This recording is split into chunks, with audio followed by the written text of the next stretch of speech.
सबसे बड़ी खबर देवगढ़ झारखंड से आ रही है, जहां पे माधव झा नाम के एक व्यक्ति ने आरोप लगाया है कि उसके मित्र आशीष मिश्रा को भगवान शिव ने स्वयं प्रकट होकर त्रिशूल से मार डाला है। भगवान पर लगे इस कत्ल के इल्जाम से सारा देश हिल गया है और खास करके संत और महात्माओं में इस बात को लेके काफी आक्रोश है। ये सब शिव को बदनाम करने की, उनके लाखों करोड़ों भक्तों को विश्वास और भक्ति के रास्ते से भटकाने की साजिश हो रही है, जो हम कभी सफल नहीं होने देंगे। परंतु आगे लोगों ने माधव झा की जिस तरह से पिटाई की है, जिसकी वजह से अस्पताल में आज वो जिंदगी और मौत से लड़ रहा है, इसके बारे में आप क्या कहेंगे? ये सब आप उस लड़के से पूछिए जिसने अपने मित्र का कत्ल करके उसका आरोप शिव के ऊपर मर दिया। हमें तो आश्चर्य है कि वो पापी अभी तक जीवित कैसे है। बम बम बोला है। विश्व इतनी तरक्की कर रहा है, इतनी प्रगति कर रहा है, हमारे भारत में देखो क्या सच क्या है झूठ क्या है, पर इस खबर ने सारे देश में हलचल पैदा कर दी है। हमारे सूत्रों से अभी पता चला है कि भगवान शिव के कुछ भक्त और समर्थक सदर हॉस्पिटल की ओर बढ़ रहे हैं, जहां पर माधव झा का इलाज हो रहा है। ओह माय गॉड, ये भीड़ तो वो लड़के को मार देगा केडी। मुंबई में रहकर हम और कर भी क्या सकते हैं? और मुझे लगता है हमें झारखंड जाना चाहिए। श्रद्धा की आड़ में ये काम कौन कर रहा है, इस बात का हमें पता लगाना होगा। संभव है कि हम कुछ कर सके इस बारे में।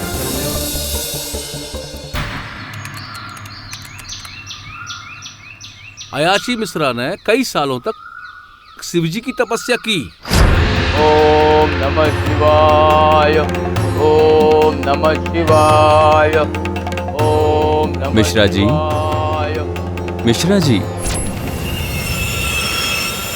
कल रात मेरे स्वप्न में स्वयं भगवान आए और आपके बारे में उन्होंने कुछ संदेश दिया है कि हमारी मनोकामना पूर्ण हो।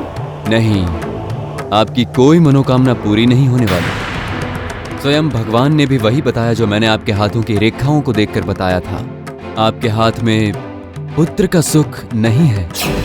आपसे विनती है कि आप यहाँ से चले जाएं। ये हथेली, ये भाग्य, इसका निर्माता कौन है? शिव। और हम महीनों भर से उनके दरबार में इसलिए नहीं बैठे हैं कि खाली हाथ लौट जाएंगे। शिव जी स्वयं हमारे सामने उपस्थित होकर हमें पुत्र वरदान नहीं दे देते, हम यहाँ से नहीं हटेंगे, नहीं हटेंगे यहाँ से।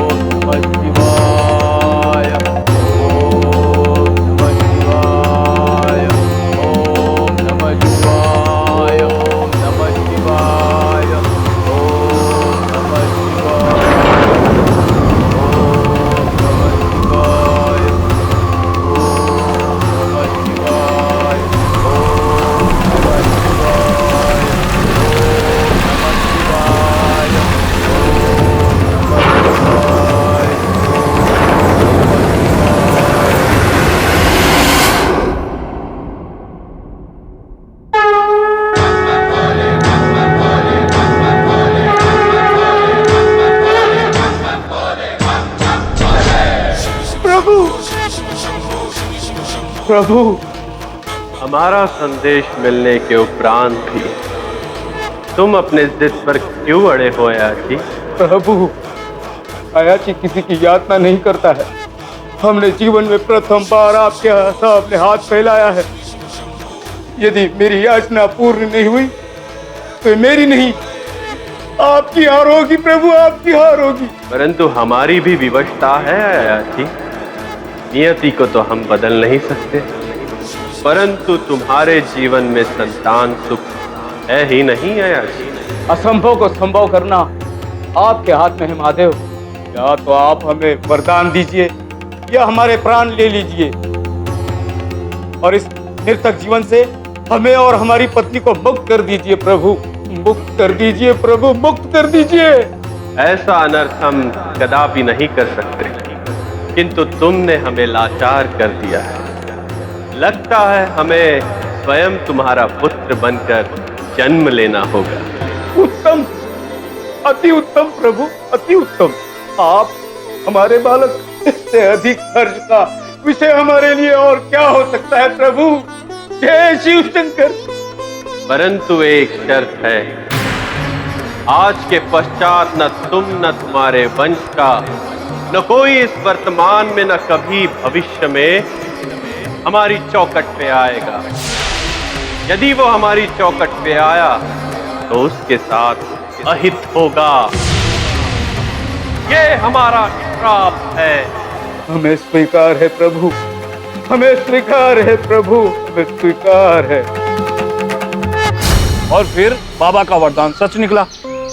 अयाची मिश्रा की पत्नी ने एक अत्यंत प्रतिभाशाली पुत्र को जन्म दिया, जिसका उन्होंने नाम रखा शंकर। भाई वो शिव का ही तो अवतार था। देखिए, हमें इन अवतार वगैरह के बारे में कुछ डिस्कस नहीं करना। 400-500 साल पहले क्या हुआ कौन जानता है। मतलब आशीष, तुम्हारा ये कहना है कि तुम इन सब में नहीं मानते?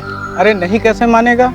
बाबा ने इनके पूर्वज को पुत्र का वरदान दिया और साथ श्राप भी तो दिया, तभी तो इसके खानदान से कोई बाबा धाम नहीं जाता है। ये सब अंधविश्वास है। आशीष, तुम डॉक्टर की परीक्षा पास कर लिए हो, कुछ भी अनसंड बोलोगे? हैं? सही तो कह रहे काका। भला भगवान किसी को मंदिर आने से क्यों रोकेंगे? तो आज तक तू क्यों नहीं गया? अगर हिम्मत है तो बाबा के मंदिर जाकर दिखा। अगर हम जाना चाहे ना, कोई रोक नहीं सकता हमें। अरे तो चल ना। वैसे भी इस पूर्णिमा की रात को ना मैं बद्री काका और गांव के कुछ लोग ना कांवर लेकर बैद्यनाथ धाम जा रहे हैं। तू भी चल हमारे साथ। जरूर चलेंगे। हमको क्या डरपोक समझाए? नहीं आशीष, अरे 400 वर्ष पूर्व हमारे खानदान से जो है बाबा का दर्शन करने गया है। जानते हो क्या हुआ है? अरे बेटा, दूसरों की छोड़ तो अपने पिता को ही देख ले, क्या हुआ उनके साथ? अम्मा आप यहाँ। बाबूजी के साथ जो हुआ वो एक हादसा था। नहीं बेटा, वो महादेव जी का श्राप था, जिसका प्रकोप अभी तक हमारे खानदान के ऊपर खत्म नहीं हुआ है। हमारी कसम अम्मा, हमें जाने दीजिए। अरे तुम कहाँ जाओगे अपनी पढ़ाई लिखाई छोड़ के बैद्यनाथ? चाचा आप क्यों चिंता कर रहे हो? कॉलेज खुलने में भी एक हफ्ता बाकी है। तब तक मैं देवगढ़ से पूजा करके लौट आऊंगा। बोलो भोले शंकर की जय।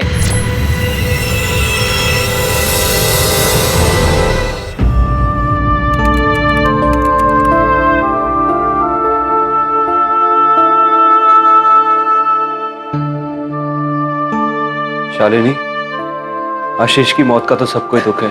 You lost a talented doctor and a good friend.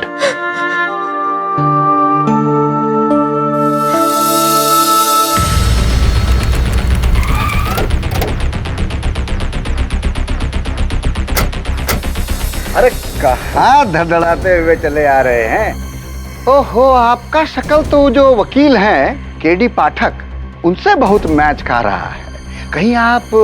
जी, मैं वही हूँ, इंस्पेक्टर चौबे। माधव से मिलने आया हूँ। वो खूनी, वो पापी माधव? क्या बात है पाठक जी, आपका कोनो रिश्तेदार है क्या? देखिए इंस्पेक्टर चौबे, आप मेरा और अपना समय नष्ट न कीजिए। मुझे देखिए पाठक जी, वही तो हम समझाने का आपको कोशिश कर रहे हैं। यहाँ क्या है कि धारा 144 लागू है, कौनों को भी अस्पताल के भीतर जाने का परमिशन नहीं ना है। और ये ऑर्डर जो है ऊपर से आया है। जरा डीजीपी सिन्हा साहब को फोन लगाना। मोबाइल मत टिपिए, रुकिए। आपको थोड़ी ना कह रहे हैं पाठक जी। अरे ये आपके लिए रुकावट नहीं है, आप तो रखिए। तुम क्या दिखता है रे मुंह? अरे पाठक जी जो है ना, इनका पहुंच बहुत ऊपर तक है लगता है। माधव, मेरा नाम केडी पाठक है, मैं वकील हूँ। केडी पाठक? आप? क्या तुम इस स्थिति में हो कि मुझे बता सको कि उस रात क्या हुआ था? सर, हमारा ग्रुप शिव मंदिर की यात्रा की तीसरी रात एक धर्मशाला में रुका हुआ था। बद्री काका, आप लोग आराम कीजिए, यहाँ मोबाइल का नेटवर्क नहीं आ रहा। अम्मा से बात करके आते हैं और रिचार्ज भी करना है। ठीक है भैया, अनिल जल्दी आना। 2 घंटे बाद भी आशीष वापस नहीं आया था सर। उसका फोन भी नहीं लग रहा था। सारे लोग चिंतित हो गए थे, इसलिए हम उसे ढूंढने चले गए थे।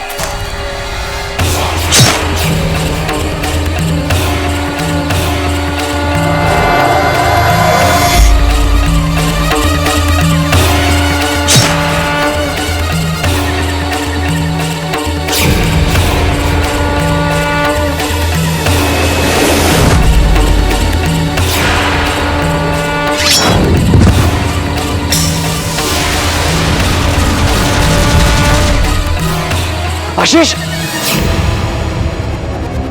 केडी सर, हमने बस यही देखा था और यही बात हमने सारी दुनिया को बताई और सभी ने हम ही को दोषी ठहराया। मतलब ऐसा संभव नहीं है, वो भगवान नहीं कोई मनुष्य ही होगा। और यदि तुम जो कह रहे हो तो सत्य है तो चिंता मत करो, मैं तुम्हारे साथ कोई अन्याय नहीं होने दूंगा। स्वामी सोमानंद जी की जय। स्वामी सोमानंद जी की जय। स्वामी सोमानंद जी की जय। स्वामी सोमानंद जी की जय। जय बाबा बोले। बम बोले। चंद्रमोहन, शिव का नाम बदनाम नहीं होना चाहिए। नहीं ना होगा मान जी। आप देखिए इस अदालत में आज केडी पाठक को ऐसी पटकनी देंगे कि शाम तक ही मुंबई रवाना हो जाएंगे। और वैसे भी अधर्मी का साथ तो शिव जी भी नहीं देते। एक्सक्यूज मी, थोड़ा जगह दीजिए। अरे आइए केडी पाठक जी, मैं प्रोसिक्यूटर चंद्रमोहन। पाठक जी, एक मुफ्त सलाह है हमारी आपको, इज्जत से केस हार के चुपचाप खिसक लीजिए यहाँ, न तो देवघर का कोना भी नहीं मिलेगा मुंह छिपाने के लिए। बम बोले। बम बोले। बम बोले। बम बोले। बम बोले। बम बोले। बम बोले। बम बोले। बम बोले। बम बोले। अदालत की कार्रवाई शुरू की जाए। योर ऑनर, ये केस पहले से ही इतना चर्चित है कि आपने भी सुना ही होगा। बिहार के मधुबनी जिले के निवासी आशीष मिश्रा का देवघर के रास्ते में पिछले हफ्ते खून हो गया और आरोपी माधव झा ने पुलिस को ऐसा बेतुका बयान दिया है कि जिसकी वजह से करोड़ों भारतवासियों के मन को ठेस पहुंची है। जज साहब, हमने कुछ भी गलत नहीं कहा है। भगवान शिव, जिनके हम खुद भी भक्त हैं, उन्होंने ही आशीष का त्रिशूल से वध किया। पाखंडी, मूर्ख! अगर तुमने शिव का अपमान किया तो हम तुम्हें इसी अदालत में जिंदा जला देंगे। Order, order!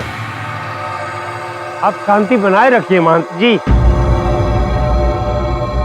योर ऑनर, अदालत में हर व्यक्ति को अपना पक्ष रखने का अधिकार है केडी साहब, सबको अधिकार है, पर आपका जो मुवक्किल है वो खुद को बचाने के लिए शिव जी को, स्वयं महादेव जी को बदनाम कर रहा है।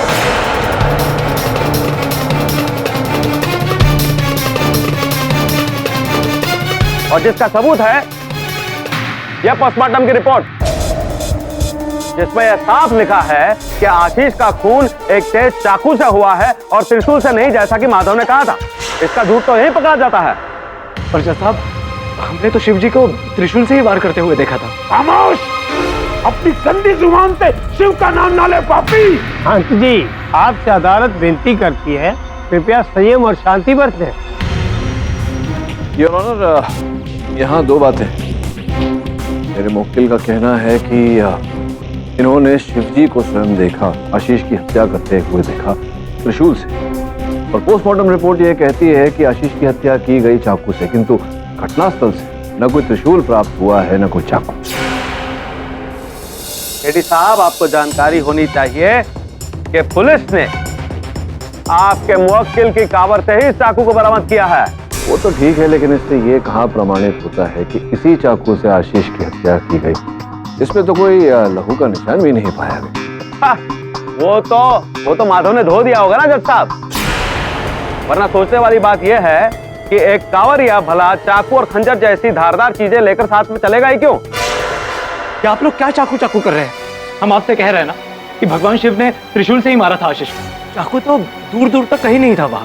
देखिए कितनी निर्भयता से आदमी शिव जी को अपमानित कर रहा है। इसे तो उसी दिन नरक पहुंचा देना चाहिए था, ताकि आज भरी अदालत में शिव का अपमान सुनने को ना मिलता। देखिए मोहन जी, शिव जी की जितनी इज्जत आप करते होंगे, उससे कई ज्यादा आदर हमारे मन में है उनके लिए। हर सोमवारी को व्रत रखते हैं उनका, और इसीलिए अभी बलि का बकरा भी उन्हीं को बना रहे हो। नहीं प्रोसिक्यूटर साहब, हम शिव जी के बाद हमारे सबसे प्रिय अपने माता पिता की कसम खाकर कहते हैं, हमने भगवान को ही देखा था। माधव, तुम्हें कोई झुठला नहीं रहा है। मैं केवल ये कह रहा हूँ कि तुम्हें परखने में, पहचानने में भूल हो गई होगी। नहीं सर, हम अपने माँ बाप की कसम खा चुके हैं। आप प्लीज हमारी बात का यकीन कीजिए। केडी साहब, वहाँ आपके मुवक्किल के अलावा और कोई तीसरा था ही नहीं। अगर शिवजी के चोले में कोई था तो ये माधव ही था। नहीं सर, वो शिवजी ही थे। हाँ, और तुमको देखकर शिवजी घबराकर अंतर्ध्यान हो गए। अरे नादान, शिव जी को बदनाम करना छोड़ दे। हम जानते थे ये कलयुग के लोग इस बात को इतनी आसानी से नहीं मानेंगे और शायद भगवान शिव को भी ये बात बता दी। इसीलिए जिस स्थान से वो गायब हुए वहां पर अपनी निशानी छोड़ गए।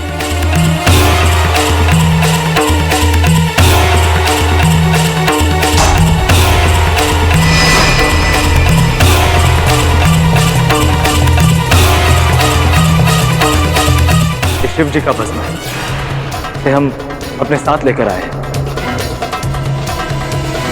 और इस बात की क्या गारंटी है कि ये भस्म शिव जी का है?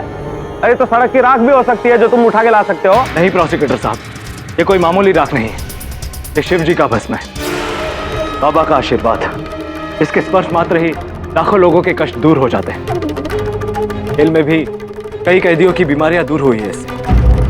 आप चाहे तो आप भी इसका प्रयोग कर सकते हैं। आप चौबे जी से पूछ लीजिए। जी जी जज साहब, दरअसल ये जो कह रहे हैं ठीक है कह रहे हैं जज साहब। जो कैदी लोग जेल में चल फिर नहीं सकता था जज साहब, वो लोग एकदम से टनटना गया है। अब मानेंगे आप, ये बाबा का चमत्कारी भस्म है और भगवान शिव ने ही। खामोश, ये लड़का चाल चल रहा है जज साहब। ये भस्म हमारे मंदिर से चुरा कर ले गया होगा। एक मिनट, आप ये बोलने का प्रयास कर रहे हैं कि ऐसा भस्म आपके मंदिर में भी उपलब्ध है? ये जग जाहिर है, शिव का आशीर्वाद रूपी भस्म से हमने कई निरोगियों का आरोग्य किया है। योर ऑनर, संभव है कि महंत जी की बात सत्य हो, इनके मंदिर में भी ऐसा भस्म उपलब्ध हो, किंतु ये भी सत्य है कि माधव तो कभी मंदिर तक पहुंचा ही नहीं। वो वहां से 48 किलोमीटर दूर था, देवघर के रास्ते में। अब आप ही बताइए प्रोसिक्यूटर साहब, जब ये देवघर गया ही नहीं, मंदिर गया ही नहीं, तो वहां से सिर्फ भस्म कैसे दे सकता था? देखिए पाठक साहब, ये भस्म का बात छोड़िए। जब ये पोस्टमार्टम रिपोर्ट बता रहा है कि आशीष का खून चाकू से हुआ है, तो माधव तुम अदालत को ये बताओ कि अपनी कांवर में चाकू छुपाकर तुम कैसी पूजा करने जा रहे थे? साहब, ये चाकू हमने फल वगैरह काटने के लिए रखा था। फल? योर ऑनर, इस चाकू का इतना तेज धार है कि सर धड़ से अलग हो सकता है, और इसी चाकू से माधव ने आशीष का खून किया है। चंद्रमोहन जी, जब इतना कुछ आपने बता दिया, ये भी बता दीजिए कि अंततः क्यों माधव आशीष की हत्या करेगा? दोनों में घनिष्ठ मित्रता थी, एक मित्र दूसरे मित्र को क्यों मारेगा? ईर्ष्या, जलन, हीन भावना, यही इस हत्या के पीछे का हेतु है, मोटिव योर ऑनर। माधव और आशीष दोनों एक ही कॉलेज में पढ़ते थे। 2 साल पहले दोनों ने इंटर का एग्जाम दिया। माधव के बनस्पत आशीष को इंटर के एग्जाम में बहुत कम अंक मिले, लेकिन फिर भी उसने उसी साल मेडिकल एंट्रेंस टेस्ट पास कर लिया, जबकि माधव 2 साल से प्रयासरत है और आज तक उसे सफलता नहीं मिली है। मैं अदालत को यही बताना चाह रहा हूं कि माधव ने आशीष को फोर्स किया देवघर की यात्रा करने के लिए, क्योंकि उसके दिमाग में पहले से ही आशीष की हत्या का प्लान सेट था।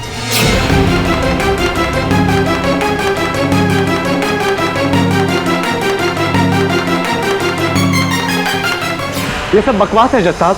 अच्छा, बकवास है? जज साहब, मैं इस केस के पहले गवाह बद्री ठाकुर को बुलाने की इजाजत चाहता हूं, जो आशीष और माधव के साथ देवघर की यात्रा पर थे। जज साहब, माधव के मन में क्या था ये तो हम नहीं बता सकते, लेकिन हाँ, उस दिन देवघर जाने के लिए माधव ने ही आशीष को ललकारा। हम सही तो कह रहे हैं काका, भला भगवान किसी को मंदिर आने से क्यों रोकेगा? अरे तो आज तक तू क्यों नहीं गया? अगर हिम्मत है तो बाबा के मंदिर जाकर दिखा। ये कोई बड़ी बात नहीं है माधव, अगर हम जाना चाहे ना तो कोई रोक नहीं सकता हमें। अरे तो चल ना। वैसे भी इस पूर्णिमा की रात को ना हम बद्री काका और गांव के कुछ लोग ना कांवर लेकर बैद्यनाथ धाम जा रहे। तू भी चल हमारे साथ। जरूर चलेंगे, हमको क्या डरपोक समझाए? वो इसलिए जज साहब कि आशीष के खानदान से कोई भी बैद्यनाथ धाम नहीं जाता। बहुत ही पुरानी लंबी कहानी है इसके पीछे। माधव, पूरी कहानी बताओ क्या? अरे कहानी वहानी छोड़िए पाठक साहब। बद्री जी, आप अदालत को यह बताइए कि बैद्यनाथ धाम के रास्ते पर आशीष और माधव के बीच में कोई तनाव, कोई टेंशन हुआ था? वो तो दोनों के बीच में हमेशा रहता था। बात बात पर एक बार तो बम बम भोले, बम बम भोले, बम बम भोले की रेस में चलने की तुम हमसे कभी आगे निकल नहीं पाओगे। लूजर के लूजर ही रहोगे। अबे बकवास बंद कर। क्या करेगा? मारेगा हमें? मारेगा? छोड़, क्यों मारेगा? क्या कर रहे हो? आज काट के रहेंगे। अरे छोड़े काका। क्या कर रहे, पगला गए हो क्या? हैं? बाबा के दर्शन करने एक दूसरे को मारने जा रहे हो? चलो चलो, छोड़ेंगे नहीं तुझे। बम बम भोले, बम बम भोले, बम बम भोले। जज साहब बड़ी मुश्किल से दोनों को दूर किया, और इसलिए यारान माधव के मन से वो घुटन, वो अपमान गया नहीं, और बदला लेने के लिए माधव ने आशीष का काम तमाम कर दिया। हमने ऐसा नहीं किया जज साहब, शिव की कसम खा के कहते हैं। दुष्ट पापी, तुम्हारी हिम्मत कैसे हुई शिव का नाम लेने की? अब एक बार भी और नाम लिया तो तेरी जबान काट देंगे। आप भले ही हमें काट दे, पर सच बात हम बता के ही रहेंगे। किस सच की बात कर रहे हो माधव? क्या तुम ये कहना चाहते हो कि आशीष की हत्या भगवान शिव ने की? कौन मानेगा इस बात को? कम से कम ये अदालत कभी नहीं मानेगी। लगता है आप लोग भगवान शिव ने अयाशी मिश्रा के खानदान को 400 साल पहले जो श्राप दिया था उस बारे में नहीं जानते।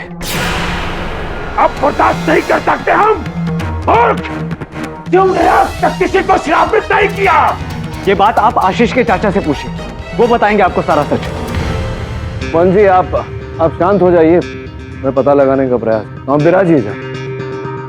योर ऑनर, मैं आशीष के चाचा जी गोपाल मिश्रा जी को कटघरे में बुलाने की अनुमति चाहता। अरे ये चाचा भतीजे का कोई एंगल ही नहीं है योर ऑनर। बेवजह ये केडी साहब जो ये फैसला आप नहीं करेंगे। अनुमति देना या ना देना अदालत का कार्य है। पाठक जी, आप गोपाल मिश्रा से पूछताछ कर सकते हैं। गोपाल जी, जो माधव जिक्र कर रहा है जिस घटना की, आपके किसी पूर्वज, क्या नाम था उनका? अयाची मिश्रा। अयाची मिश्रा, उनके साथ जो घटना घटी थी, क्या संबंध है उसका इस केस के साथ? कुछ बताएंगे आप, रोशनी डालिए। जज साहब इस केस से क्या संबंध है वो तो हम नहीं जानते, पर क्या? वकील साहब हम आपको पूरी बात बताते हैं। लगभग 400 वर्ष पहले हमारे एक पूर्वज थे, अयाची मिश्रा। अयाची यानी जिससे कोई याचना, कोई इच्छा ना हो, लेकिन उनकी इकलौती इच्छा थी पुत्र की प्राप्ति। संतान की लालसा से वो देवघर गए और जिद करके बैठ गए, जब तक शंकर जी संतान प्राप्ति का वरदान नहीं देंगे वो वापस नहीं आएंगे। उत्तम, अति उत्तम प्रभु, अति उत्तम। जय शिव शंकर। परंतु एक शर्त है, आज के पश्चात न तुम न तुम्हारे वंश का, न कोई इस वर्तमान में न कभी भविष्य में हमारी चौखट पे आएगा। यदि वो हमारी चौखट पे आया तो उसके साथ अहित होगा, बहुत बुरा होगा। ये हमारा श्राप है। अब विश्वास हुआ आपको? आशीष को हमने नहीं मारा, भगवान शिव ने श्राप दिया था उसके खानदान को। और मोहन जी, ये बात हम नहीं कह रहे, आशीष के चाचा कह रहे। ये आप बताइए कि अयाची मिश्रा जी जो थे 400 साल पूर्व, उनके पश्चात क्या आशीष ही एक ऐसा व्यक्ति था खानदान में से जो वहां गया था देवघर, या और भी व्यक्ति वहां गए? केवल आशीष गया? नहीं वकील साहब, समय समय पर कुछ लोग वहां जाते रहे, पर किसी के साथ अच्छा नहीं हुआ। या तो आशीष की तरह रहस्यमय मौत मारे गए, या किसी को जानलेवा बीमारी हो गई। यहाँ तक कि हमारे बड़े भाई साहब कन्हैया मिश्रा जी, आशीष के पिताजी, आज से 15 वर्ष पूर्व आशीष की तरह जिद करके देवघर की ओर चल पड़े। रास्ते में जा रहे थे, चलती ट्रेन से गिर गए और उनके मस्तक में बहुत भारी चोट आई जज साहब, और वो अपना संतुलन खो बैठे। तो तब से अब तक पागलों की तरह घर की 4 दीवारी में पड़े रहते हैं साहब।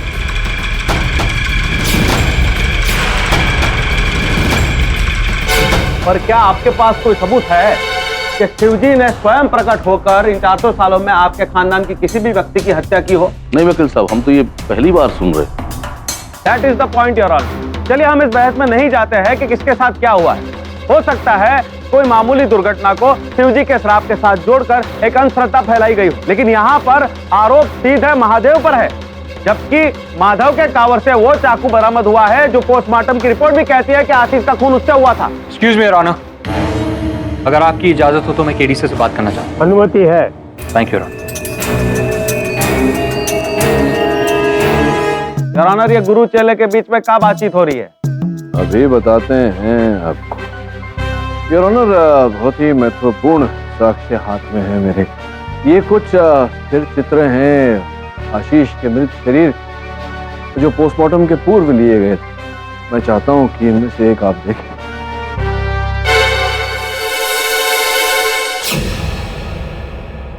योर ऑनर, जिस प्रकार पर इसमें खास क्या है, क्या साबित करना चाहते हैं आप? विशेष बात इसमें यह है योर ऑनर, जैसा कि आप देख रहे हैं आशीष के मृत शरीर पर 3 अलग अलग जगह घाव, बीच में गहरा घाव और उसके अगल बगल हल्का सा घाव। हम सब जानते हैं योर ऑनर कि त्रिशूल में 3 नोक होते हैं, बीच का नोक बड़ा और अगल बगल के नोक छोटे। स्पष्ट है योर ऑनर कि जो माधव कह रहा कि आशीष की हत्या त्रिशूल से की गई है, वही बात सत्य है। पाठक साहब, आप कहाँ अदालत को बरगला रहे हैं? यही देखना है ना कि निशान चाकू से होते हैं कि नहीं। हम आपको करके बताते हैं।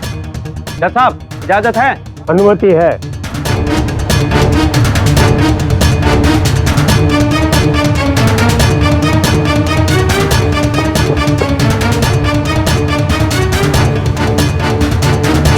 देखिए केड़ी बात है। यही तो मैं कह रहा हूँ चंद्रमोहन जी के अंतर है। आपने भी 3 घाव किए, लेकिन ये तीनों अलग अलग स्थान पर है। इस चित्र में देखिए, तीनों घाव एक ही लकीर में, और एक ही लकीर में 3 नोक तो योर ऑनर त्रिशूल के ही होते हैं, जिसका अर्थ ये होता है कि आशीष की हत्या त्रिशूल से ही की गई है।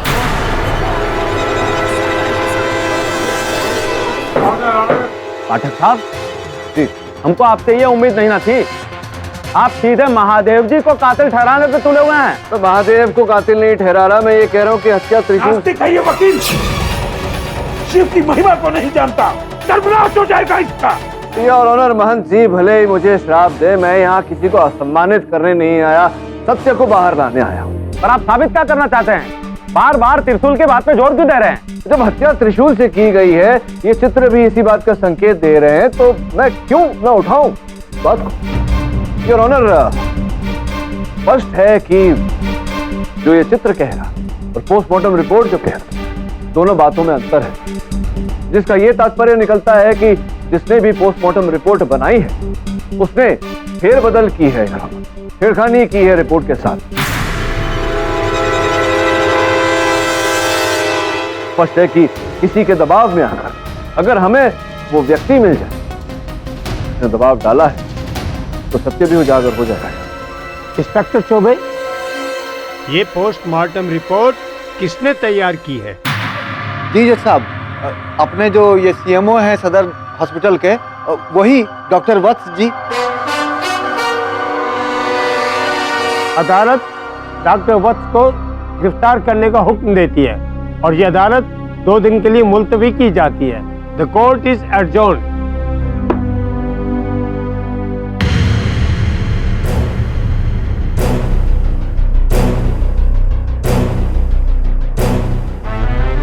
क्या हुआ, कुछ पता चला? नहीं सर, कुछ भी पता नहीं चला सर। बहुत ही ढीले लोग। अभी अभी इंस्पेक्टर चौबे से मिलकर आ, वो बोलता है कि डॉक्टर के बंगले के बाहर 2 दिन से ताला लगा हुआ। मैंने उसे बोला पता करो, तो बोलता है कि उसने वहां पर एक हवलदार बैठा दिया, वो आएगा तो खुद पता चल जाएगा। मुझे लग रहा है कि वो डॉक्टर केवल एक मोहरा है जिसका किसी ने उपयोग किया। ये पता लगाना है कि किसने उस पर दबाव डाला और जाली पोस्टमार्टम रिपोर्ट निकलवाया। सही बात बोल, तो गॉड ऐसा काम नहीं कर सकता। और अगर बाई चांस अगर गॉड ने किसी को मार दिया, तो उन्हें रिपोर्ट किसी से चेंज करवाने की क्या जरूरत? उन्हें क्या पुलिस का डर है या फिर अदालत गॉड को सजा दे सकती है? नहीं ना सर, 100% ये किसी इंसान का काम है। और इस व्यक्ति का सुराग वहीं मिलेगा जहां आशीष की हत्या हुई थी, देवगढ़ के रास्ते पर।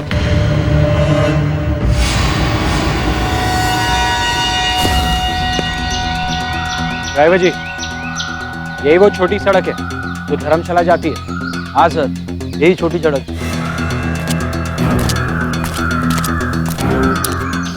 कच्ची सड़क, ये पक्की सड़क, इसका मतलब यह है कि लोग यही शॉर्टकट लेते हैं देवघर मंदिर जाने के लिए।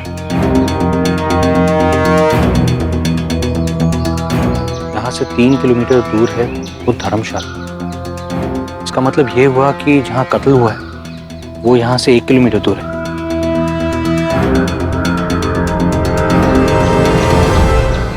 तुमरा तो भाग जाग उठा गोपाल। कौन सा भाग? अरे इतना भोला मत बन। अपने भतीजे की मौत के बाद अपने पागल भाई के सारा जमीन जायदाद का अब तू ही तो मालिक है। चाय पी चाय।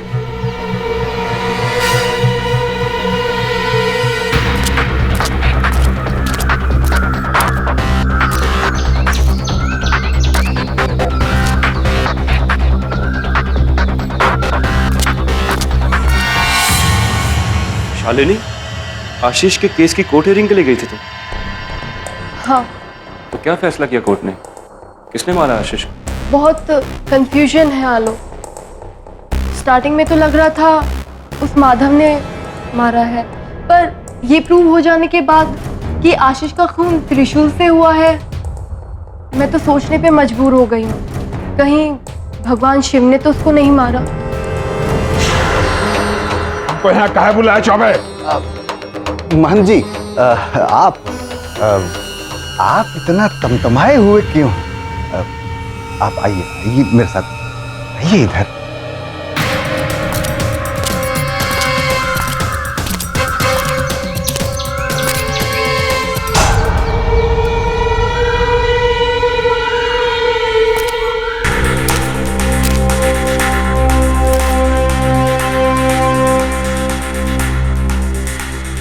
खून?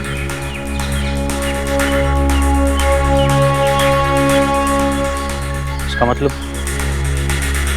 कत्ल यहाँ हुआ था। अब आप ही बताइए कि हम क्या करें। और इराज के बारे में अगर जरा सा भी भनक केडी वकील को लग गया ना, तो आप समझ लीजिए कि उस नास्तिक वकील को इसकी भड़क तक नहीं लगनी चाहिए। देखिए तो आप तो समझ पे नहीं करते हैं महंत जी, थोड़ा धीरे बोलिए, धीरे। शिव का शत्रु है वो। ये लो। अरे तुम्हारे बाल बच्चे हैं, तुम्हें भी परेशानी होती होगी आम जिंदगी में, रखो। जी आप धन्य हैं।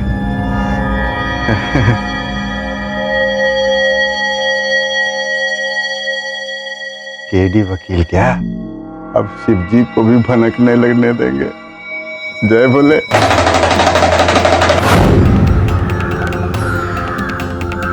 डमरू क्या बात?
योर ऑनर, हमको इस बात का हैरानी है कि हम इतना बड़े शिव भक्त जो पूरा सावन गंगा जल पीकर उपवास करते हैं, आज तक हमका तो महादेव जी कभी दर्शन भेंट नहीं दिए, और इन नास्तिक लोगों को सटासट दिख रहे हैं। इसका मतलब हम भी नास्तिक हो जाएगा बाबा? सचमुच ये केस अजीब मोड़ पर आ गया। आप कुछ बोल नहीं रहे हैं पाठक जी? अब क्या बोलूं योर ऑनर, सबकी बातें सुन रहा था। बातें सुनकर मैं देख रहा हूं कि बहुत लोग चिंतित हो गए हैं। सर्वाधिक महंत जी चिंतित हैं। उन्हें कटघरे में बुलाकर पूछना चाहता हूं कि उनकी चिंता का कारण क्या है, अगर आप अनुमति दें। तो कहाँ चला गया वो? प्रथम बार जब आपसे भेंट हुई थी तो आपने गले में एक सोने का आभूषण पहना था, दिख नहीं रहा हो। नास्तिक, मेरे चैन से तुम्हें क्या लेना? नहीं, कुछ जानना नहीं चाहता, कुछ पूछने का प्रयास भी नहीं कर रहा, केवल बताना चाहता। मैं ये बताना चाहता हूँ योर ऑनर कि डॉक्टर वत्स जिन्होंने आशीष की पोस्टमार्टम रिपोर्ट बनाई थी वो तो अब तक लापता हैं, उन्हें कोई खोज नहीं पाया, किंतु उनके दूरभाष यंत्र की सूची प्राप्त हुई है हमें योर ऑनर, जिसके अनुसार 8 नवंबर 2014 को शाम 4:43 पर उन्हें महंत जी ने फोन किया था। उसी रात आशीष की पोस्टमार्टम रिपोर्ट बनाई गई थी, तत्पश्चात वो लापता है। यानी तुम ये कहना चाह रहे हो कि डॉक्टर ने हमारे कहने पर रिपोर्ट चेंज किया? तो जाओ डॉक्टर को ढूंढो। अब डॉक्टर साहब को खोजने की क्या आवश्यकता है जब असल हत्यारा मेरे सामने खड़ा है।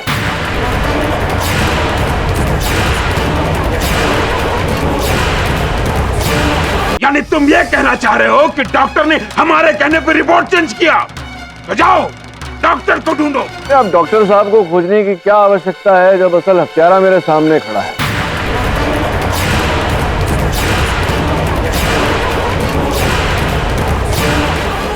Order order. पका तो नहीं गए हो तुम वकील? कहाँ पक रहे हो जानते हो? Objection your honour. मान जी स्वयं शिव जी के प्रतिनिधि है इस धरती पर, आप इन पर ऐसा इल्जाम कैसे लगा सकते हैं? मैं इन पर यह आरोप ऐसे लगा सकता हूँ योर ऑनर, ये जो त्रिशूल यहाँ आपके सामने रखी गई है इस पर इनकी उंगलियों के छाप, इसलिए इन पर यह आरोप लगा रहा हूँ।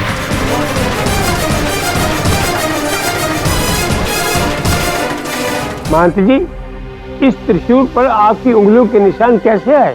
बताइए बताइए कैसे आए आपकी उंगलियों के छाप इस त्रिशूल पर? केवल इतना ही नहीं है योर ऑनर, इनके आश्रम के प्रांगण से एक त्रिशूल चोरी हो गया था, जिसकी FIR भी लिखवाई गई थी। इनके आश्रम के अध्यक्ष ने लिखवाई थी चौबे साहब के पास। चौबे साहब लिखवाई थी क्या? बताइए बताइए, क्या दबाव में है? इन्होंने दबाव डाला है आप पर, चुप रहने को कहा है, क्या बात क्या है?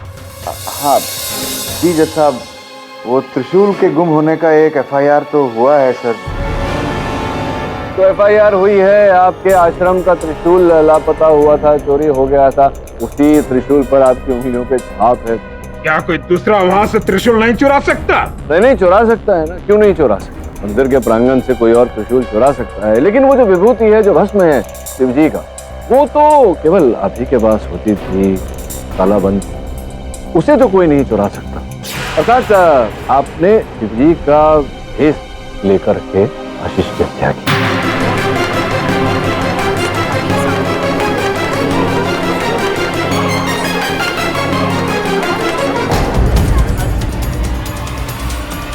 है ना? तब आप ही ने वो रखा है, क्यों? शिव की मान्यता के लिए। जो बात शिव ने 4 सदी पहले अयाची मिश्रा को कही थी, हम उससे अवगत थे। महंत जी, मिथिला से एक कावड़िया ने बताया है कि अयाची मिश्रा के खानदान से एक नौजवान शिव के शराब को झुठलाने के लिए देवघर की यात्रा पे निकला है। और अगर वो बालक वहां से सकुशल वापस लौट जाता तो लोग शिव के अभिशाप को झूठा समझते, शिव पर हंसते।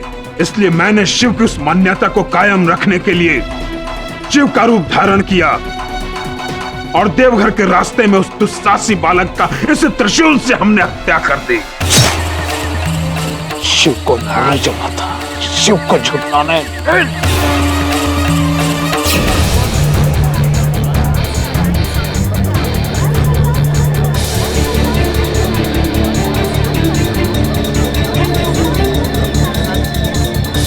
ये सब शिव को बदनाम करने की साजिश हो रही है। ये लड़का चाल चल रहा है जज साहब, अपने मित्र का कत्ल करके उसका आरोप शिव के ऊपर मर दिया। अगर तुमने शिव का अपमान किया तो हम तुम्हें इसी अदालत में जिंदा जला देंगे। अच्छा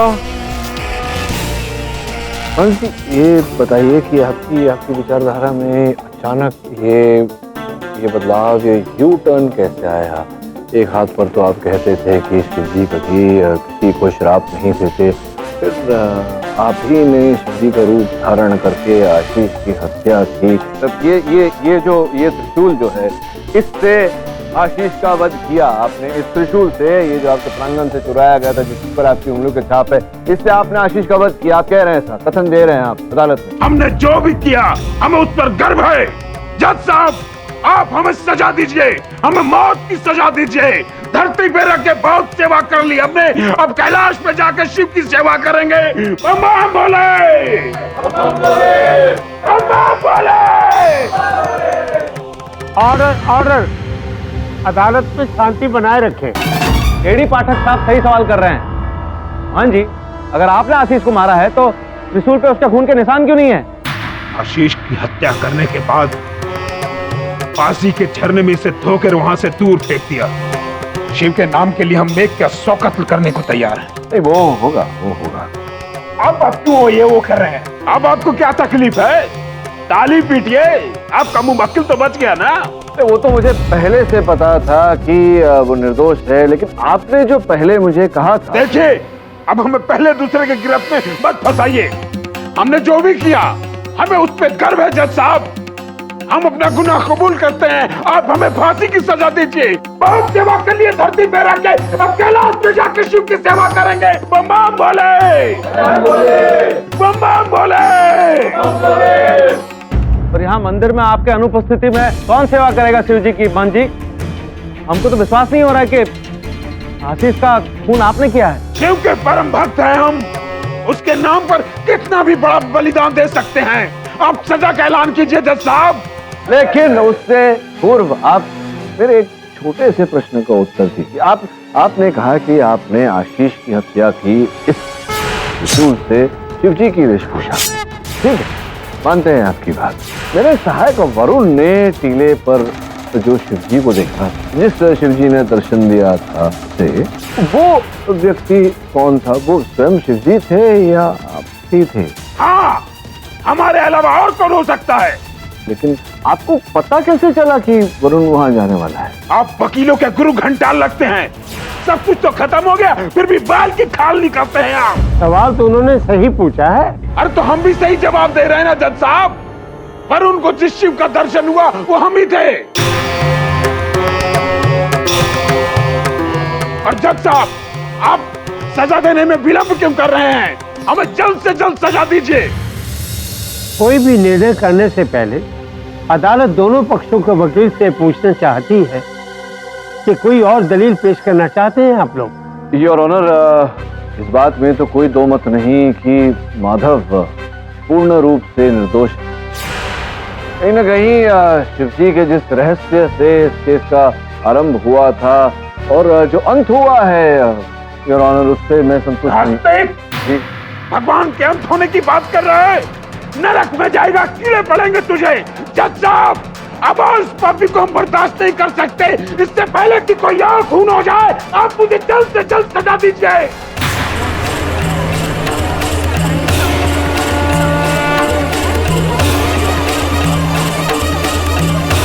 ऑर्डर ऑर्डर। शिव का रहस्य शिव पर ही छोड़ते मिस्टर पाठक, अदालत अपना काम करेगी। मान सोमानंद के जुर्म स्वीकार करने के बाद अदालत इस नतीजे पर पहुंची है कि माधव झा बिल्कुल बेकसूर हैं और उन्हें बाइज्जत बरी करती है। इसलिए मान सोमानंद को आशीष मिश्रा के कत्ल करने के जुर्म में तुरंत हिरासत में लेने का हुक्म देती है।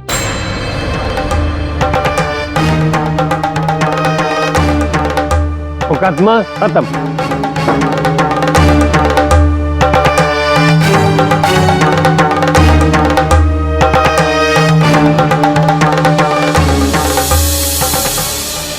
आप महान, जब तक शिवजी का नाम रहेगा धरती पे, तब तक आपके त्याग को लोग नहीं भूलेंगे। जय भोले, जय भोले, जय भोले, जय भोले, जय भोले।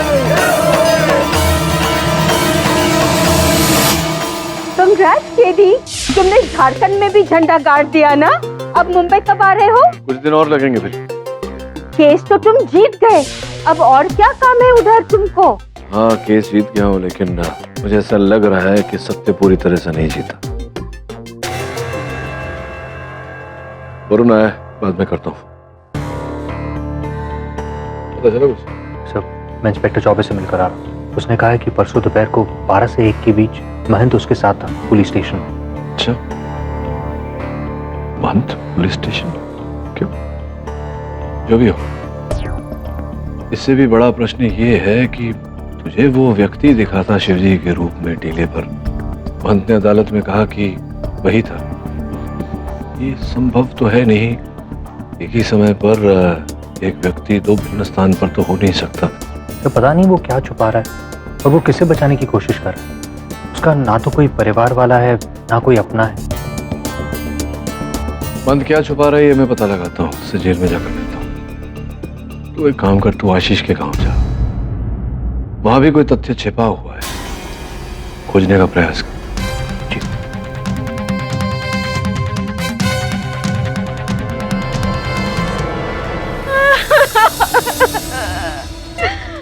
हम तो सिर्फ 2 दिन के लिए गए थे, हमें क्या पता कि हमारा सुहाग हमसे हमेशा के लिए छिन जाएगा। हे भगवान, ये तूने क्या किया हमने साथ? अब हम क्या करेंगे, किसके सारे जिएंगे? गोपाल काका, ये कौन है?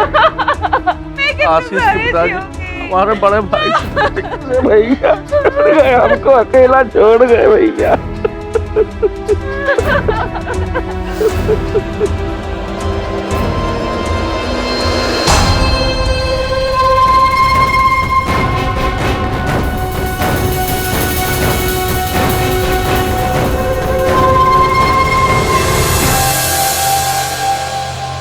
बिजली का भी बड़ा दिक्कत है यहाँ। जनरेटर का व्यवस्था करवाएंगे आपके लिए, लेकिन आपको भी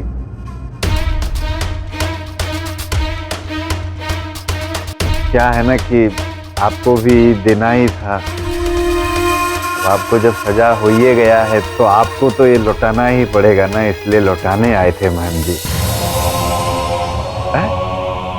अच्छा, मतलब रख लें क्या? धन्यवाद। आप चिंता मत कीजिए, आपको यहाँ पे कोनो टाइप का परेशानी नहीं होने देंगे, एकदम नहीं होने देंगे महंत जी। मेरी तो दुनिया ही उजड़ गई। पहले बेटा गया, फिर पति।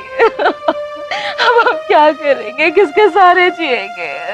ऐसा मत करिए आंटी जी, जानते हैं भगवान ने आपके साथ भी बहुत ही अन्याय किया है। चाची, देखिए आपसे कौन मिलने आया है। वरुण बाबू। शारदा जी, हिम्मत रखिए। चाची सब कुछ छोड़ छाड़ के मथुरा जा रही है। छोड़ छाड़ के नहीं, सब छुड़वा दिया उसने। किसने? गोपाल साहब, शारदा जी का देवर। इस बेचारी के माथे का सिंदूर मिटा भी नहीं कि सब कुछ अपने नाम करवा लिया। जैसे इसी दिन का इंतजार कर रहा हो। अरे नहीं नहीं आंटी, हम सब है आपकी सपोर्ट के लिए। आप लोग अदालत में भी थे? हाँ, हम आशीष के मेडिकल कॉलेज के दोस्त हैं। अच्छा, फिर तो आप लोग आशीष को बहुत अच्छी तरह से जानते होंगे। कॉलेज में कोई ऐसी बात जो हम नहीं जानते? देखिए आशीष के बारे में, देखिए मैं खासकर इसलिए यहाँ पर आया। केडी सर को लगता है कि आशीष की मौत के पीछे जो असली राज वो अभी तक सामने नहीं आया।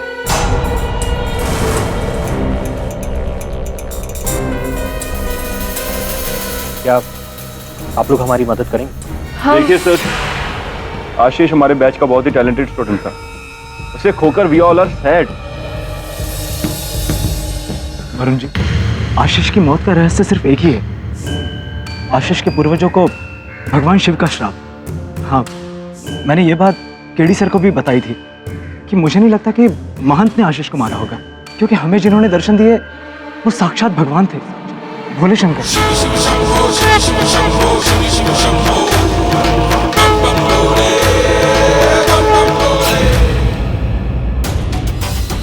अरे अरे, प्रणाम प्रणाम चौबे जी। प्रणाम पाठक जी, आप अभी तक यहीं हैं? हाँ, बस आ ही रहा था चौबे साहब। फिर मन में विचार उठा कि आपके जैसा ईमानदार पुलिस वाला तो मैंने आज तक देखा नहीं कहीं। पता नहीं भविष्य में भेंट हो न हो, सोचा आपसे गले मिलता जाऊं। गले? हाँ, क्यों नहीं।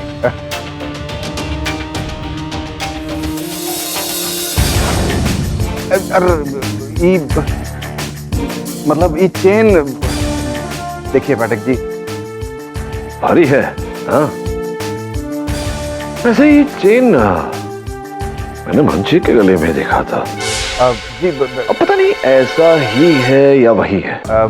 जब पाठक जी, अब ये सब तो आप ना महंत जी से ही पूछिएगा। हाँ, अब तो पूछ लूंगा, तब तक चेन रखता हूँ मैं अपने पास। अरे पाठक जी सुनिए ना पाठक जी, देखिए अब ये चेन जो है महंत जी हमको स्वयं अपनी खुशी से भेंट स्वरूप दिए थे। अच्छा, भेंट स्वरूप दिए थे आपको? वाह, क्यों, क्या क्या कौन सा रहस्य छिपाने के लिए रिश्वत दी थी आपको? राज पाठक जी, अभी इसमें क्या क्या राज का बात है? आप तो जानबे करते हैं, जब महंत जी खुदे कबूल किए हैं कि वो वध जो है वो खुद किए थे, तो अब राज कौन सा बच गया? ये चेन आप हमको लौटा दीजिए। मतलब तो चेन तो आपको मिल जाएगा वापस एंटी करप्शन ब्यूरो से। पाठक जी, अरे ये चेन पूरा जिंदगी का चैन ही छीन लेगा लगता है। तुमने वहीं से झूठ क्यों बोला? कमोन शालिनी, अब जो इस दुनिया में नहीं रहा उसको लेकर गड़े मुर्दे उखाड़ने का क्या फायदा? और वैसे भी आशीष जैसा भी, हम चाहते हैं कि बस उसकी आत्मा को शांति मिले मरने के बाद। आखिर तुम चाहते क्या हो? वो सच जानना चाहता हूँ महंत जी, जो आप छिपा रहे हैं। हम कुछ भी नहीं छुपा रहे, हम जो कुछ भी जानते थे अदालत को सब बता दिए।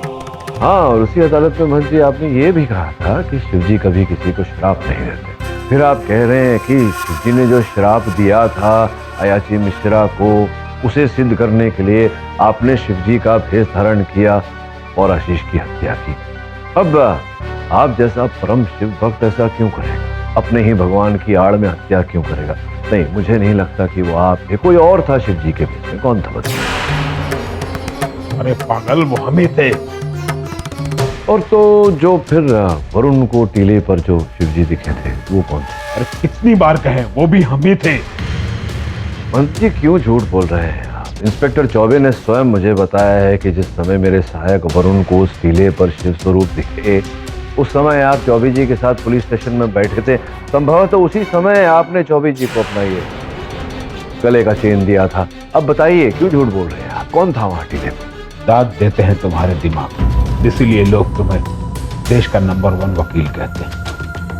धन्यवाद। ये सही है, ये आशीष का कत्ल हमने नहीं किया। ये तो मैं जानता था महन जी की हत्या आपने नहीं की है। मैं ये जानना चाहता हूँ कि आपने अदालत में झूठ क्यों बोला, ये आरोप अपने सर क्यों लिया? वो मेरा अपना मामला है, पर हजारों बार अदालत में हम कहेंगे कि गुनाह हमने किया है और हमें सजा मिलनी चाहिए। क्यों, क्या कारण है इसके पीछे? आप आरोप अपने सर ले रहे हैं, इसका अर्थ ये हुआ कि आप जानते हैं कि हत्या किसने की है।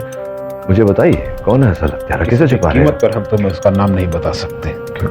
अगर तुम मेरी मदद करना चाहते हो तो सरकार से दरख्वास्त करो कि मेरी सजा बढ़ाकर फांसी की सजा कर दी जाए। मेरे ऊपर तुम्हारा उपकार होगा।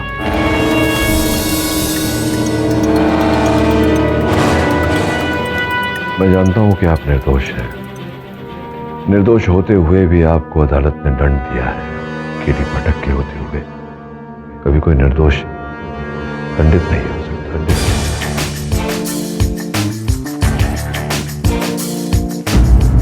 तेरा ऐसा मानना है कि आशीष की हत्या उसके चाचा गोपाल ने की है?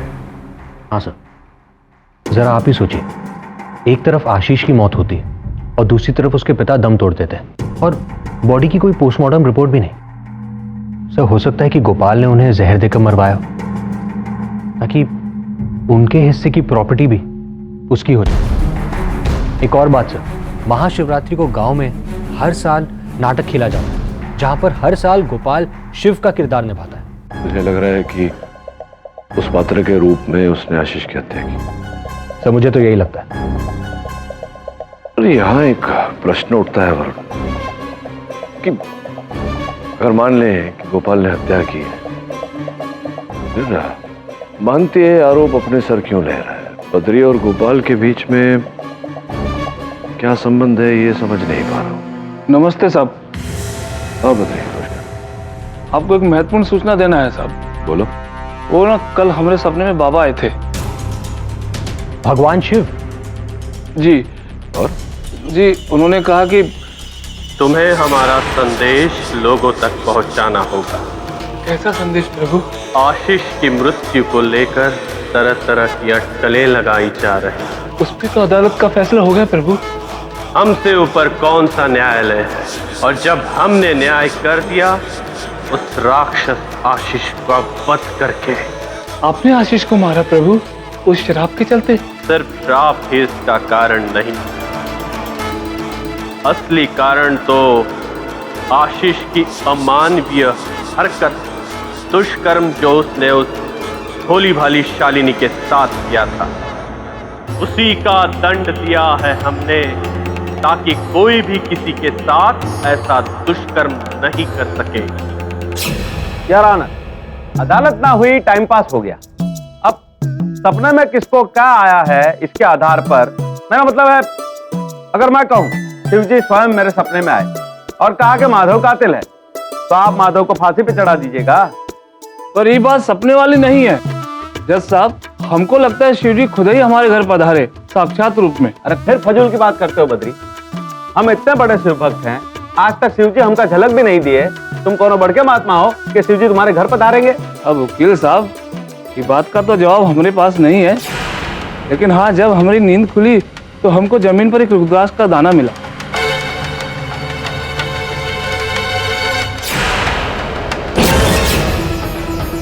ये वही भोले शंकर का प्रतीक है।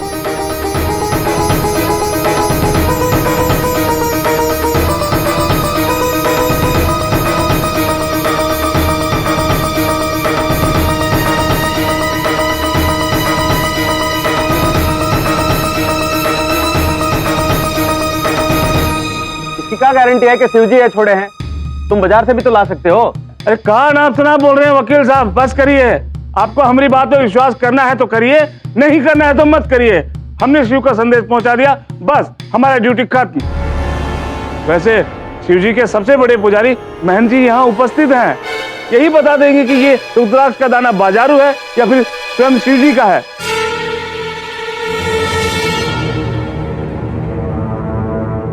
क्या आप देखना चाहेंगे महंत जी? लाना इधर।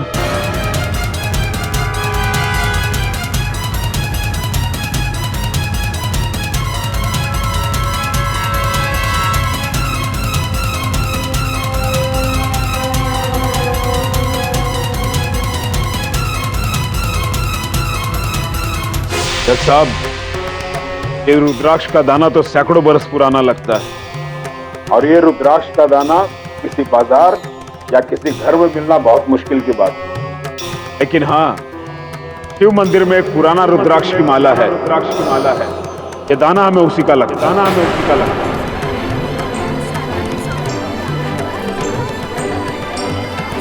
और ये देवघर मंदिर के रुद्राक्ष का दाना बद्री के गांव कैसे पहुंच गया?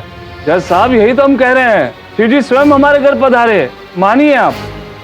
योर ऑनर, इस प्रकार से अगर भगवान शिव के चमत्कारों पर तर्क वितर्क करते रहे तो संभवतः किसी निर्णय तक नहीं पहुंच पाएंगे। जो भी हो, इन सारी बातों में जो एक नई बात उभर कर सामने आई है वो आशीष द्वारा शालिनी के साथ की गई बदसलूकी, दुर्व्यवहार। अब क्या हुआ था या नहीं, ये तो शालिनी ही हमें बता पाएगी। शालिनी, क्या प्रतिक्रिया है तुम्हारी इस बारे में? कुछ कहना चाहती हो तुम? आशीष ने क्या वास्तव में दुर्व्यवहार किया था तुम्हारे साथ? क्या हुआ था?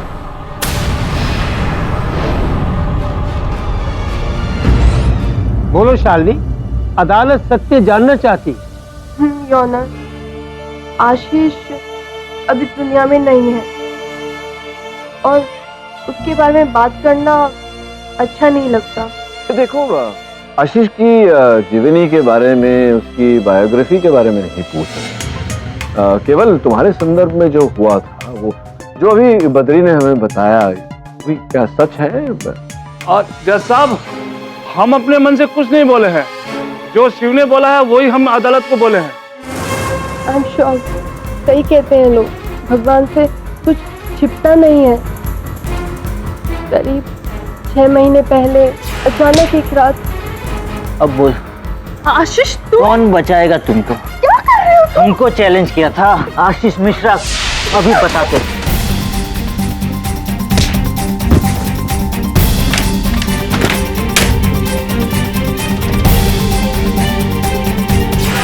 उस रात भगवान ने ही हमें बचाया था योनर। आशीष ने ये हरकत पता नहीं कितनी लड़कियों के साथ की है।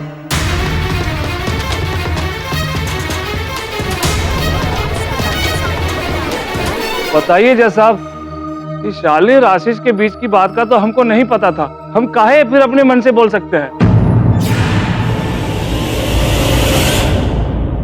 हमने कहा था ना जज साहब कि शिव हमारे घर पधारे और उन्होंने ही आशीष का वध किया।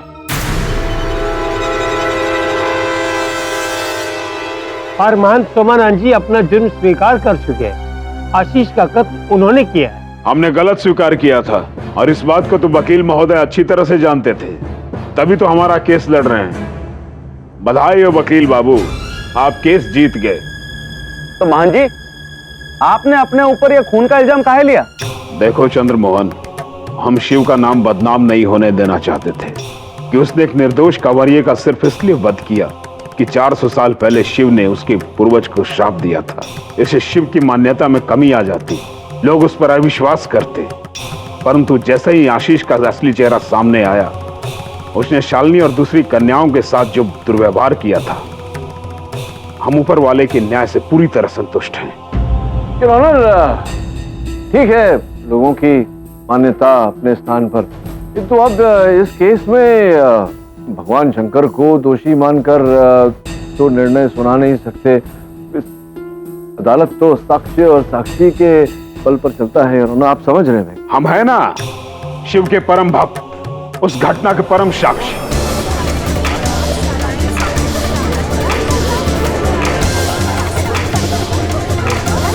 Order, order. ये जानकर आपको हैरानी होगी जज साहब कि जिस रात आशीष का वध हुआ, हम उसी रास्ते से गुजर रहे थे।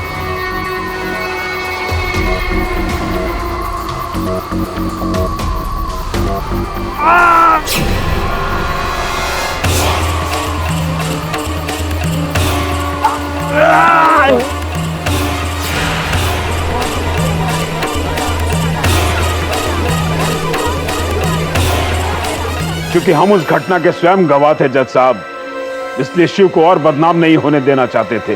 पर असली कारण जानने के बाद हम ये हर्ष के साथ कहते हैं कि भगवान ने बहुत अच्छा किया आशीष जैसे पापी को मारकर। इससे शिव के प्रति लोगों की श्रद्धा और भक्ति और बढ़ेगी। बम बम भोले! बम बम भोले! और ईश्वर को कभी हत्यारा नहीं ठहराया जा सकता। ऐसा कभी किसी केस में नहीं हुआ, तो इस केस में भी नहीं होगा योर ऑनर। चंद्रमोहन, अब तुम हमें झूठा ठहराना चाहते हो? अरे नहीं नहीं महान जी, हम तो पहले ही श्योर थे कि आप कातिल नहीं, और अब भी श्योर हैं योर ऑनर। दरअसल ये केस 360 डिग्री घूमकर वहीं पर आ गया है जहां हम कह रहे थे कि इस केस का हत्यारा और कोई नहीं है, माधवी है। पर प्रोसिक्यूटर साहब, मैंने भी तो वही देखा जो मोहन जी ने देखा था। ये चंद्रमोहन जी, अब कुछ नहीं मिला, कोई नहीं मिला, तो आप फिर से वही बात कह रहे हैं कि माधव हत्यारा है। तो अब इन्होंने किसी व्यक्ति को देखा शिवजी के भेष में, कोई और भी हो सकता है। देखिए पाठक साहब, आप ये तो मानते हैं ना कि मोहन जी खूनी नहीं है जी, तो फिर भगवान ने भी खून नहीं किया है, ऐसा मैं मानता हूँ, ऐसा जज साहब मानते हैं, कानून भी मानता है, और आशा करते हैं कि आप भी यही मानते हो। जी जी, मैं भी मानता हूँ, बिल्कुल योर ऑनर।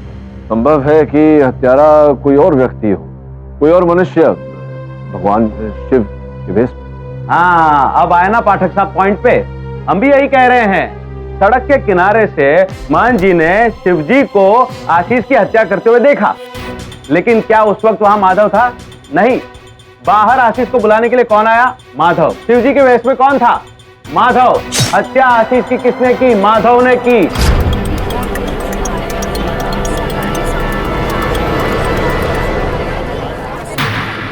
का मोटिव हम पहले ही अदालत को बता चुके हैं, और बद्री ने भी गवाही दी है कि उसने माधव को आशीष को धमकी देते हुए देखा था। काट के रहेंगे, पगला गए होगा। नहीं जज साहब, हमने आशीष को नहीं मारा है, भगवान शिव ने मारा है, हमारी आंखों के सामने। तो फिर मान जी को वहां पर शिवजी के अलावा माधव भी तो दिखाई देना चाहिए ना? क्या आपको माधव वहां दिखा था मंत्री जी? नहीं, हमें कोई तीसरा वहां नहीं दिखा था। मतलब खूनी माधव ही है, कि अगर माधव वहां होता तो महंत जी को उस शिव जी के वेश वाले आदमी के साथ साथ माधव भी वहां दिखाई देता। आए ऑब्जेक्ट करो। मेरे सहायक वरुण को भी टीले पर शिवजी, भगवान शिवजी के भेष में वो व्यक्ति दिखा था। उस समय माधव कारागार में बंदी था। कार्थ ये खेल माधव नहीं, कोई और खेल था। गोपाल जी, ऐसी जानकारी मिली है आपके बारे में कि आपके गांव में जो महाशिवरात्रि की रात को नाटक खेला जाता है, उसमें आप ही शिवजी का पात्र निभाते हैं, सच है? हाँ, लेकिन वकील साहब इस बात से आप क्या साबित करना चाहते? साबित कुछ नहीं करना चाहता, सिर्फ कह रहा था, बोल रहा था कि अगर आप शिवजी का पात्र करते हैं तो वो वस्त्र इत्यादि। मतलब आप ये कहना चाहते हैं कि हमने वो ड्रेस पहन के अपने भतीजी को ही मार डाला? हाँ, मतलब संभावना तो है। देखिए, अंततः आशीष की मृत्यु, उसके उपरांत उनके पिताजी की मृत्यु, ऐसे में तो लाखों की संपत्ति के मालिक आप ही बन बैठेंगे। बस वकील साहब, बहुत सुना चुके आप। अरे बिना सच्चाई जाने आप किसी पर आरोप नहीं मर सकते ना। अब जानते हैं क्या हुआ था। वो जो ड्रेस है जो है, वो ड्रेस का पेटी है, वो माधव के घर में रहता है, वही जो है इंचार्ज है। वाह गोपाल जी, वाह, आपकी इस बात ने सारा केस ही साफ कर दिया है। माधव को शिवजी के कपड़े लाने की जरूरत ही नहीं पड़ी, उसके पास पहले से था, आड़ा भी नहीं लगा। माधव ही खूनी है।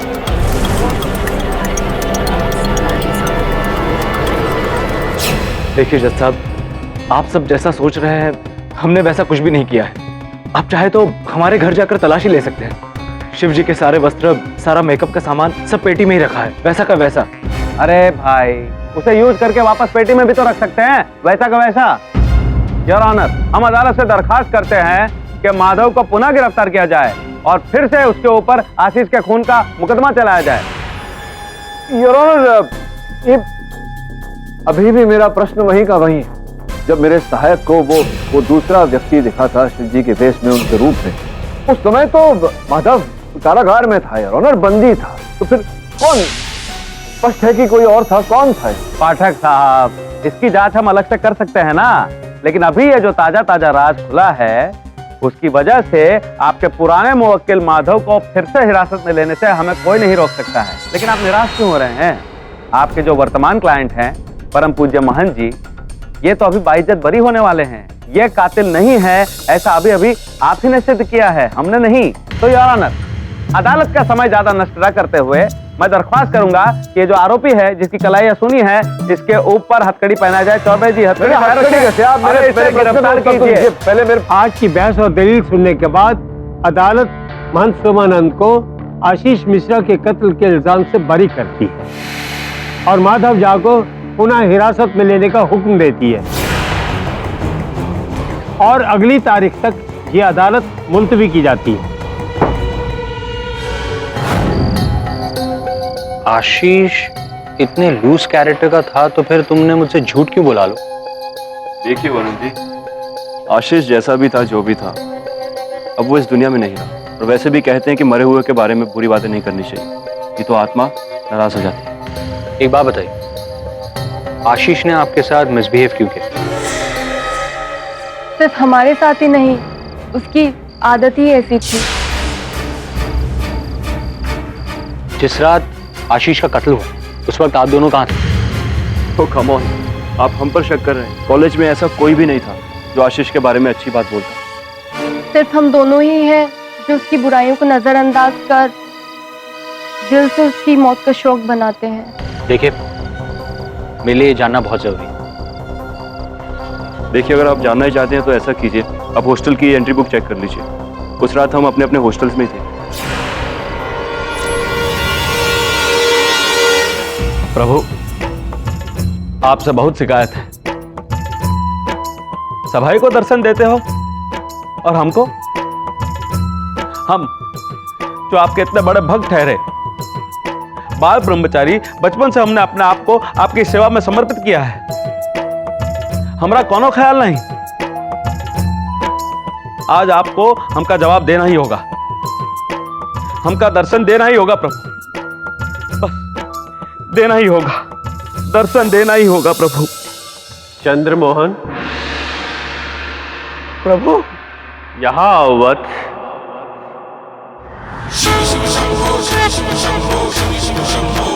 प्रभु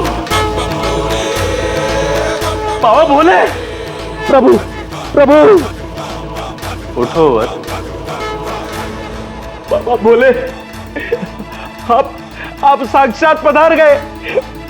तुम्हारी शिकायत सुनकर हमें आना ही पड़ा। प्रभु आपके आने से हम धन्य हो गए प्रभु, प्रभु धन्य हो गए। पर मुझे भी तुमसे एक शिकायत है चंद्रमोहन।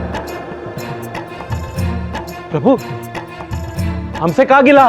जब बद्री के माध्यम से हमने तुम्हें बताया कि आशीष का वध हमने किया है, फिर भी तुमने हमारी बात पर भरोसा न करके हमें दुख पहुंचाया है चंद्रमोहन। इसके लिए हम तुम्हें कभी क्षमा नहीं करेंगे। ना ना ना ना, ना बाबा भोले, क्रोधित ना होना, हमें क्षमा कर दो। हमसे बहुत बड़ा भूल हो गया, बहुत बड़ा भूल हो गया, हमें क्षमा कर दो, क्षमा कर दो प्रभु।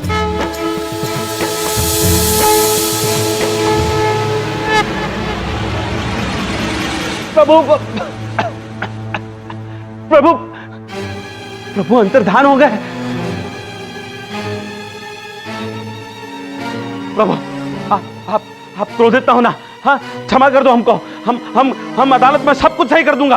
आप निश्चिंत रहो। हाँ दर्शन देने के लिए धन्यवाद प्रभु। जज साहब हम सच बोल रहा हूं। इतने वर्षों की निस्वार्थ सेवा के बाद शिव जी ने स्वयं प्रकट होकर हमें दर्शन का भेंट दिए हैं। शिव जी, चंद्रमोहन जी, अब तक तो आप दूसरों के कहे पर प्रश्न उठाते आ रहे थे, अब आप स्वयं ही। केडी साहब, हम जो खुद देखे हैं भला उसको कैसे न माने? शिव जी ने स्वयं हमसे कहा प्रकट होकर कि उन्होंने खुद ही ने आशीष का खून किया है।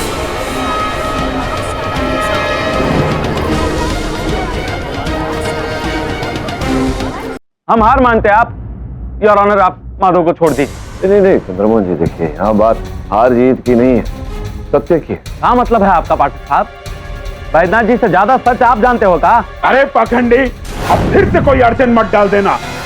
जब सारे लोग बोल रहे हैं कि शिव ने स्वयं आकर ये स्वीकारा है कि वध उन्होंने किया है, तो तुम्हें क्या आपत्ति है? ये आपत्ति नहीं है मैन जी, एक प्रश्न है योर ऑनर मेरे मन में। माधव ने कसम दिया था अदालत में कि वो शिवजी के वस्त्र इत्यादि इनके घर में एक पेटी में रखे हुए हैं, किंतु पुलिस को वहां से कुछ प्राप्त नहीं हुआ। न ही माधव ने वो सामान पेटी से निकाला। अंततः वो सामान गया, किसी ने चुराया है। प्रश्न ये उठता है कि किसने चुराया, क्यों चुराया, ये तो हम जानते ही हैं। अरे पाठक साहब, कहाँ इन पचड़ों में पड़ रहे हो? हम हार मान रहे हैं ना, लिख के देने को तैयार हैं। वो देखिए, किसी ने वो सामान चुराया और आपके सामने शिवजी प्रकट, तो बद्री योर ऑनर उन्हें मैं कटघरे बताया। मतलब आप हैं बद्री जी? हाँ हम काहे चुराएंगे वस्त्र? बताता हूँ। उससे पहले योर ऑनर मैं आपको बताना चाहूंगा कि जब मुझे चौबे साहब ने बताया कि चंद्रमोहन जी के समक्ष शिवजी स्वयं प्रकट हुए, तो मैंने अपने सहायक वरुण को उनके घर भेजा। योर ऑनर, वरुण को वहां से ये कपड़े का टुकड़ा योर ऑनर वहां से वरुण को प्राप्त हुआ। अब ये ऐसा प्रतीत हो रहा है कि किसी के नारंगी रंग के कुर्ते का टुकड़ा है योर ऑनर। आपने भी तो नारंगी रंग का कुर्ता पहना है, कपड़ा भी देखिए मैच हो रहा है। क्या कहना चाहेंगे आप? बताइए ना, सच सच बताइए ना, सत्य क्या है? कौन सा सत्य वकील साहब?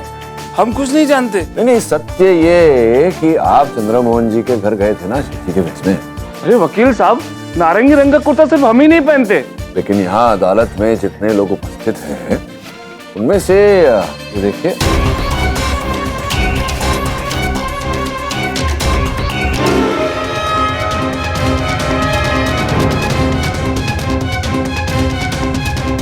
अब बताइए, आप गए थे ना वहां चंद्रमोहन जी के घर? अरे लेकिन वहां तो हम शिव के वेश में गए, फिर ये कुर्ता।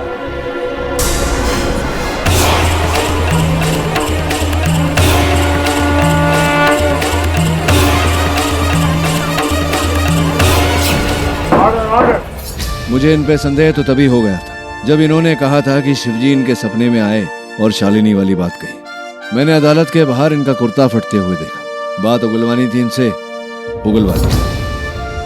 तो आप कर रहे थे ये सब नकली शिव बनकर? जी जज साहब, हम ही नकली शिव बनकर चंद्रमोहन जी के घर गए और हम ही माधव के घर से शिव वस्त्र चुराए। पर यार ऑनर, शिव जी तो हमारे सामने ही धुएं में अंतर्ध्यान हो गए, वो कैसे? विचित्र बात कर रहे हैं चंद्रमोहन जी। ये बात तो बच्चों को भी पता है कि सॉलिड कार्बन डाइऑक्साइड से बनी गोलियां आती हैं जिन्हें हाथ में मसलो तो धुआं उत्पन्न होता है। जादूगर इत्यादि खेल करते समय उसका उपयोग करते हैं मंच पर।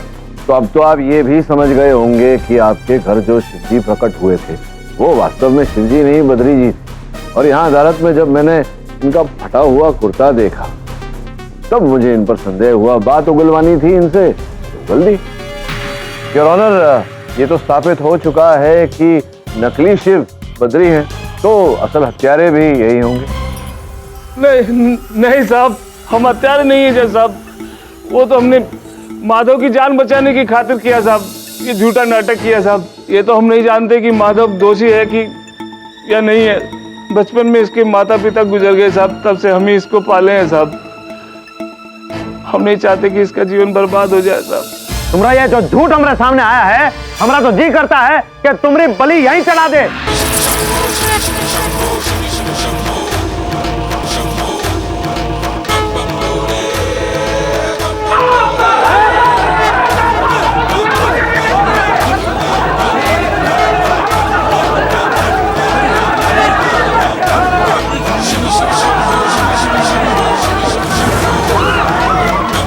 अरे ये काल कहां से घुस आया? काट लेगा तब लाएगा, जाके बड़का लाठी लान। डंडा वंडा नहीं, मत मारिए मत उसे छोड़ दीजिए, अपने आप चला जाएगा, छोड़ दीजिए उसे।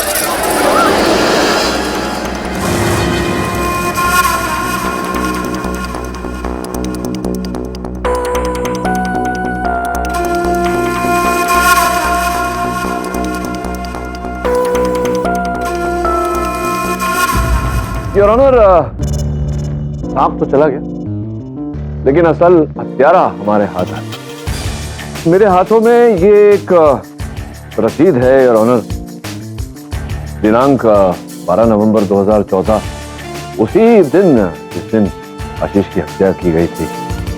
ये दीवान लाल ड्रेस वाला, रूप सज्जा, भागलपुर।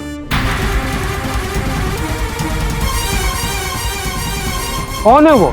क्या लिखा है इस पर्चे में? योर ऑनर, इस रसीद में जो सामान की सूची है वो मैं पढ़ के सुनाता हूँ आपको।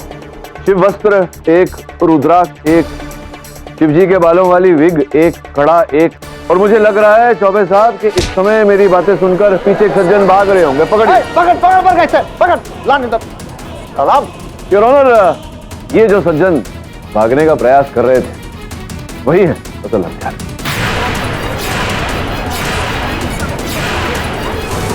ये आप ही का लाइसेंस है, जिसका अर्थ ये होता है कि ये बटुआ भी आप ही का है। इसमें से ये रसीद निकली, जिसका अर्थ ये होता है कि ये रसीद आपके नाम पे होनी चाहिए, जिसका अर्थ ये होता है कि आप ही ने ये शिव वस्त्र, रुद्राक्ष इत्यादि इत्यादि यहाँ दीवान लाल ड्रेस वाला के वहां से उठाए और आपने आशीष की हत्या की शिवजी का रूप धारण करके। ये पर्स हमारा हो सकता है, लेकिन ये रसीद, इसके बारे में हम कुछ नहीं जानते। जज साहब, ऐसा भी तो हो सकता है कि ये रसीद किसी और के पर्स से गिरी हो। हाँ, नहीं, देखिए, भूल मेरी ही है। मैं ही भूल गया था कि मैं वकील हूँ और अदालत में सब कुछ प्रमाणित करना पड़ता है। योर ऑनर, इस पर दीवान लाल ड्रेस वाला का फोन नंबर है। आपकी अनुमति हो तो मैं फोन करके पूछ लूँ। रसीद की कॉपी तो होगी उनके पास, उस पर नाम भी होगा। हाँ जी, नमस्कार दीवान लाल ड्रेस वाला जी। ये 12 नवंबर की रसीद एक है, शिव वस्त्र, रुद्राक्ष, शिव के बाल, कड़ा। आप बता सकते हैं क्या किस नाम से बना था ये बिल? चिंटू। और जज साहब, हमारा नाम चिंटू नहीं है, इसलिए हमें छोड़ दीजिए। क्या कह रहे हैं आप? अच्छा, फोन नंबर भी लिखा है। हाँ, जरा एक मिनट होल्ड करिए। जरा चंद्रमोहन जी आइए, आपकी सहायता चाहिए। आइए, एक नंबर डायल करिएगा। क्या नंबर बताया आपने? हाँ जी, एक मिनट करिए। हाँ जी, बोलिए। 922। हाँ, 922 38904। बहुत बहुत धन्यवाद, आभार। बज रहा है? हाँ, बेल बज रही।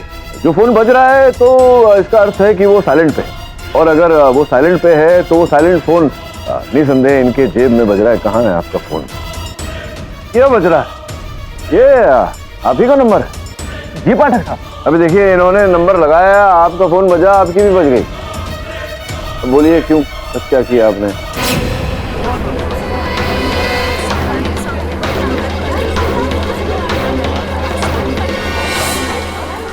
मेरी समझ में ये नहीं आ रहा आलोक कि तुम्हारी आशीष के साथ क्या दुश्मनी थी? हमारी कोई दुश्मनी नहीं थी। फिर क्यों जान लिया आशीष की? हम शालिनी से प्यार करते हैं, और जब शालिनी ने हमें यह बताया कि किस तरह आधी रात को उसके कमरे में घुसकर उस आशीष ने उसकी इज्जत के साथ खिलवाड़ किया, तो हमसे बर्दाश्त नहीं हुआ योर ऑनर। और तभी उसी वक्त हम बदले की फिराक में थे, सही मौके की तलाश में। और योर ऑनर, उसने खुद एक दिन कॉलेज में अपने पूर्वज अयाची मिश्रा को शिव के शराब के बारे में बताया, जिसको वो भी खुद अंधविश्वास मानता था। हमें खबर मिली कि वो उस शराब को झूठा ठहराने के लिए देवघर जा रहा है।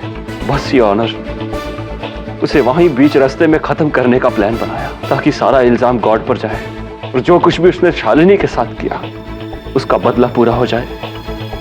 That's it your honour.